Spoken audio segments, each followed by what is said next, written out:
finesse jig is by far probably my #1 choice in the top 10 lure list. Things I think a lot of people misconceive about jig fishing is the technique that you use to fish a jig. I mean, one of the biggest keys about an Akins finesse jig, you want to make that jig look as natural as possible, and that's the whole thing about this finesse jig, is it is so natural. When people fish a jig that they probably make the mistake of is they fish. Anytime you put a jig in your hand, your ability to catch quality fish, and that's a 2 1/4. We're talking about a finesse jig here, though, you say, a little bait, and yeah, it is a finesse jig. It's 5/16 ounce in weight.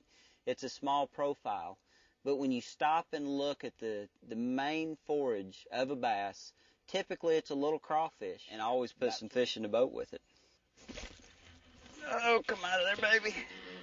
Come out of there. Probably one of the other things, when you talk about fishing a Jewel finesse jig, that you really need to keep in mind is the type of trailer you put on it. And you kind of have a feeling the fish are feeding on brim.